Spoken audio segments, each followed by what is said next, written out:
Hello बच्चों, let's read the question. Question says a block of mass m is placed on a smooth wedge of inclination theta. The whole system is accelerated horizontally so that the block does not slip on the wedge. The force exerted by the wedge on the block g is the acceleration due to gravity will be. So four options given है, यहाँ पे हमें जो value है वो निकालनी है. So बच्चों अगर हम इस क्वेश्चन की बात करें तो की कॉन्सेप्ट हम देखेंगे. तो की कॉन्सेप्ट में अगर हम क्वेश्चन के अकॉर्डिंग देखें तो एक इंक्लिनेशन है, यहां से मैंने एक इंक्लिनेशन बनाया हुआ है जो कि एक थीटा एंगल पे इंक्लाइंड है और इस पे एक स्मूथ वेज है ये. और यहाँ पे क्या है कि एक मास जो है m वो हमने यहाँ पे रखा हुआ है और होल सिस्टम जो है हॉरिजॉन्टली एक्सीलरेट कर रहा है और इस तरीके से ताकि ब्लॉक जो है वो स्लिप ना करे वेज पे. तो यहां से अगर मैं देखूं तो इसके जो परपेंडिकुलर जो वर्क एक परपेंडिकुलर जो है वो फोर्स एक वर्क कर रहा होगा, दैट इज नॉर्मल.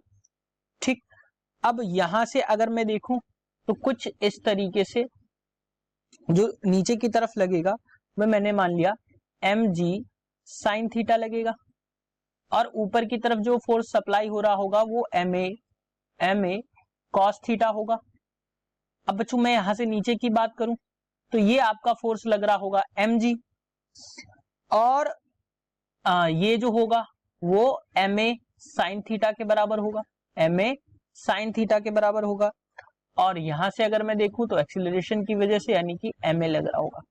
सो बच्चों अब मैं इस फिगर के अकॉर्डिंग बात करूं तो क्या है कि ma cos थीटा, अब होगा क्या, कोई भी रिलेटिव मोशन नहीं है ब्लॉक और वेज में. तो यहां से मैं देखूं ma cos theta equals to क्या मिल जाएगा हमें mg साइन थीटा के.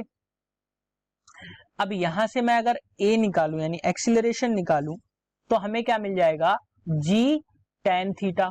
बच्चों हमने क्रॉस मल्टीप्लीकेशन कराया है, m से m कैंसिल हो रहा है. a इज इक्वल टू क्या मिल जाएगा g into sine theta upon cos theta. तो यहां से आ गया g tan थीटा a की वैल्यू.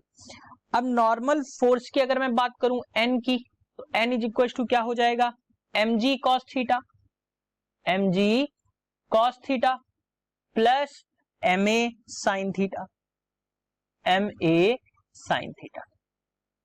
अब मैं यहां से अगर वैल्यूज की बात करूं तो क्या हो जाएगा, यहां पे मैं वैल्यू पुट करूंगा, यहां पे लिख देता हूं n इज इक्वल टू क्या है mg cos थीटा को मैंने वैसे ही रखने दिया प्लस ma की वैल्यू हमने क्या निकाली है g tan theta into cos theta. It should be cos theta नहीं बच्चों, ये होगा sin theta, tan theta into sin theta. अब मैं यहां से बात करूं तो ये आ जाएगा mg cos theta plus mg, अब tan थीटा को sin theta by cos theta में चेंज करेंगे तो ये आ जाएगा sin square theta upon cos theta.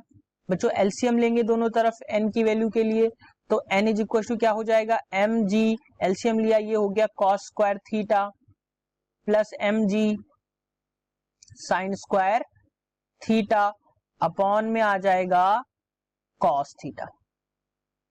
Next slide में इसको देखते हैं तो ये हमें क्या मिल जाएगा n के लिए, तो ये मिल जाएगा mg हमने कॉमन ले लिया, अंदर बचा sine square theta plus cos square theta upon cos theta.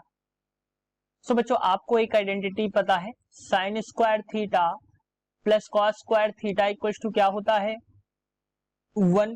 अगर हम 1 यहां पे पुट करें तो n इज इक्वल टू हमें क्या मिल जाएगा बच्चों mg into 1 upon cos theta.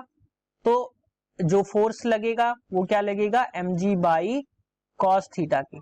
यही आपका आंसर है. सो बच्चों अगर हम ऑप्शन की बात करें तो option 3 is the correct answer for this question, that is mg by cos theta. Hope you understood it well. Best of luck.